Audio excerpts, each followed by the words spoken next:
You are watching to welcome to my channel village unknown recipe. Village unknown recipe में हम देखने वाले हैं आरोळ्याची भाजी। आरोळ्याची भाजी कशी करावी, अदर काही लोकांना तर हे पण माहीत नसेल की आरोळ्या काय असतात।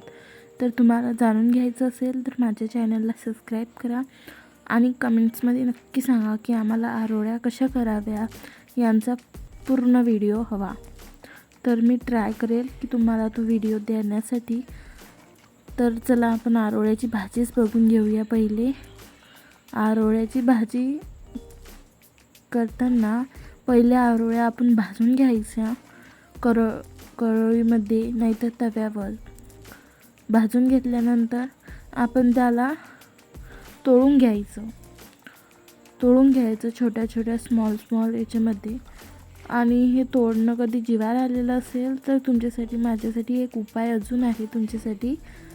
तुम्ही हे हांडशीनं किंवा मुसई असते त्यानं पण कुटू शकता, पण मला हे सोपे वाटते की आपण एक कापड घ्यावा आणि कापडावरती टाकावा आणि त्याची एक पुटली करून आपण सांडशीनं किंवा मुसईनं ती ठोकून घ्यावं। कारण की यांना आपला टाईम पण वाचतो आणि बारीक पण होते, हातापेक्षा त्यांनी खूप बारीक होते। हे बघा खूप बारीक झालेलं दिसते।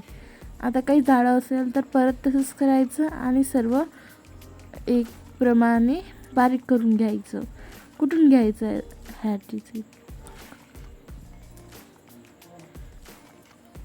कुटून घ्यायचं ती मस्त प्रकारे।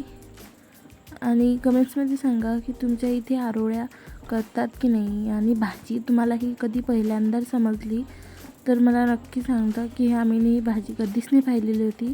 आता आपण कढईमध्ये तेल घेऊया आणि त्याच्यामध्ये पहिले आपण राई यानी की मोहरी टाकून घ्यायची आणि त्यानंतर लसूण टाकायचा। तुम्ही कांदा पण टाकू शकतात, पण आमच्या घरी कांदा कोण खात नाही तर मी टाकलेले नाही।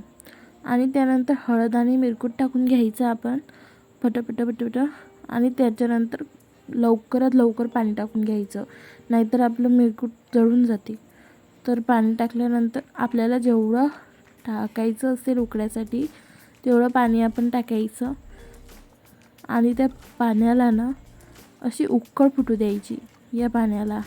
आता हे पाणी गोल्डन या लाईट रिफ्लेक्शनमुळे दिसत आहे। अशी प्रकारे सुंदर आपण त्याला उकळ येऊ देऊ आणि उकळ आल्यानंतर जे आरोळ्या आपण बारीक केलेल्या होत्या त्या टाकून द्यायच्या। त्या टाकून दिल्यानंतर एक दोनदा चमचा घ्यायचा आणि त्याच्यावर काही झाकण ठेवून द्यायचं। नंतर आपण मध्ये पाहत राहायचं की पाणी जिरतंय का। आणि या उकळीवर आपण झाकण ठेवल्यानंतर पाहिलं की आपल्या ज्या आरोळ्या असतात त्या कोरड्या आरोळ्या तयार झालेल्या असतात। कधी तुम्हाला वऱ्या आरोळ्या पाहिजे असेल गोळ्या वाटून तर मला कमेंट्समध्ये नक्की कळवा। आणि तुम्ही हे ट्राय केलेलं आहे का, हे आधी तुम्हाला माहीत होतं का, हे मला नक्की सांगा। आणि तुमच्या अदर फॅमिली मेंबर्ससोबत ही नक्की शेअर करा। Thank you for watching and subscribe village unknown recipe cooking with village. Thank you so much.